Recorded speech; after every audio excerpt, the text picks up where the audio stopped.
नेता प्रतिपक्ष राहुल गांधी ने आरएसएस के बारे में सारी बातें साफ साफ कह दी।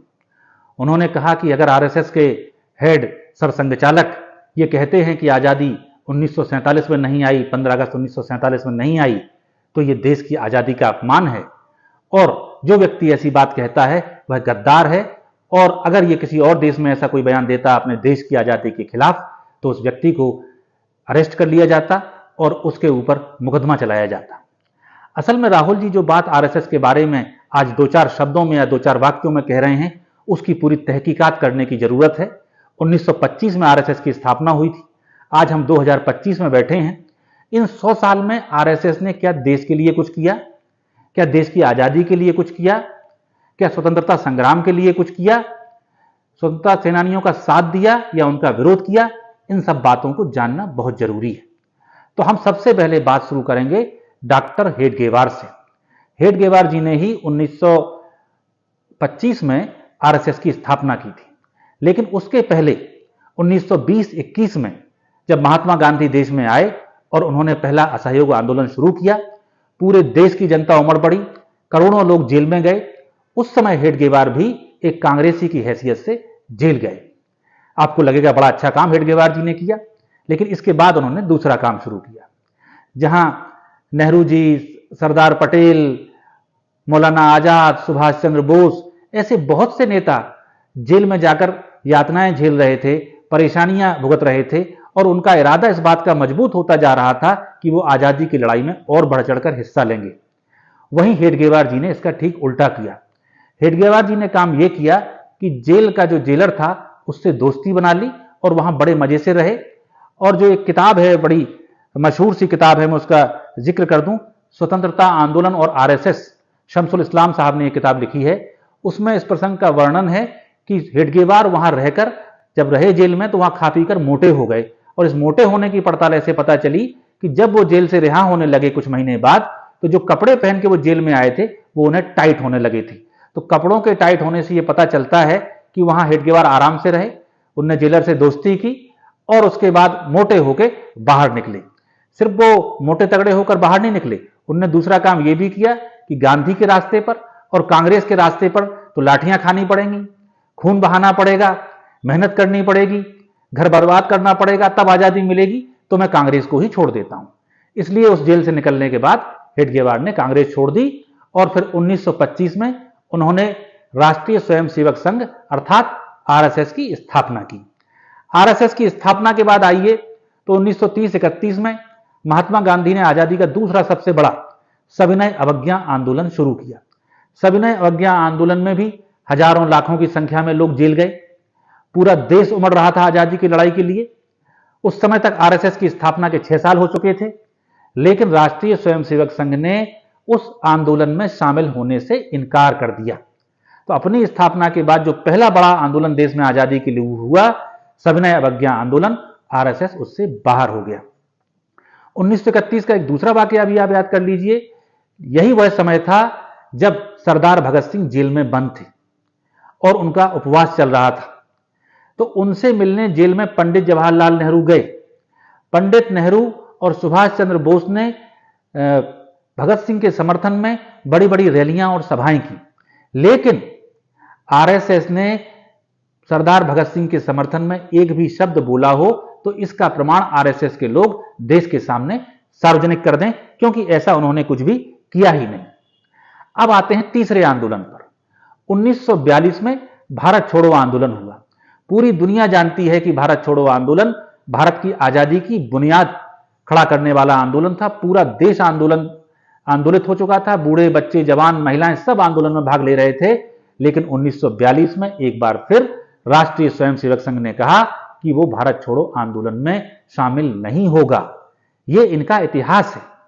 यहीं एक चीज और देख लीजिए कि जब 1942 में भारत छोड़ो आंदोलन चल रहा था और कांग्रेस ने अपनी प्रांतीय सरकारों से इस्तीफा दे दिया था, तब भाजपा के पितृपुरुष और आरएसएस के लाड़ले डॉक्टर श्यामा प्रसाद मुखर्जी बंगाल की फजलुल हक सरकार में मंत्री थे। ये फजलुल हक वही सज्जन थे जिन्होंने मुस्लिम लीग के अधिवेशन में जो पाकिस्तान बनाने का औपचारिक प्रस्ताव था वो पेश किया था। और श्यामा प्रसाद मुखर्जी सिर्फ ये नहीं कि फजलुल हक की सरकार में मंत्री हों, वे उस समय के अंग्रेज गवर्नर को चिट्ठियां लिख रहे थे कि कैसे भारत छोड़ो आंदोलन को कुचलना है और किस तरह से उसमें शामिल होने वाले लोगों को दंडित करना है। वे सुझाव बता रहे थे कि आप इन चीजों पर काम करें, मेरी राय माने तो यह आंदोलन पूरी तरह से कुचल जाएगा। ये श्यामा प्रसाद मुखर्जी के विचार थे। आप समझिए कि देश की आजादी के आंदोलन के बारे में ये आरएसएस की सोच है। अब आप और आगे चलिए।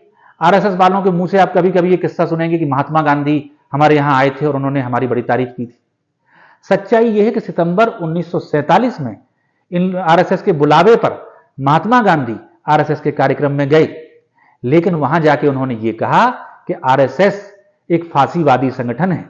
जैसे हिटलर के लोग जर्मनी में फांसीवाद जैसे काम करते हैं, वैसे ही ये संगठन भी फांसीवादी संगठन है। ये महात्मा गांधी ने आरएसएस के बारे में कहा था।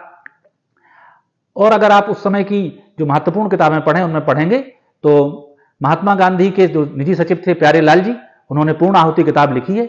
उसमें साफ साफ लिखा है कि 1947 में और के अंत में जब सितंबर के बाद दिल्ली आ गए महात्मा गांधी और बिरला भवन में उनकी जो प्रार्थना सभाएं हुआ करती थीं, उन प्रार्थना सभाओं में आरएसएस के लोग व्यवधान उत्पन्न किया करते थे।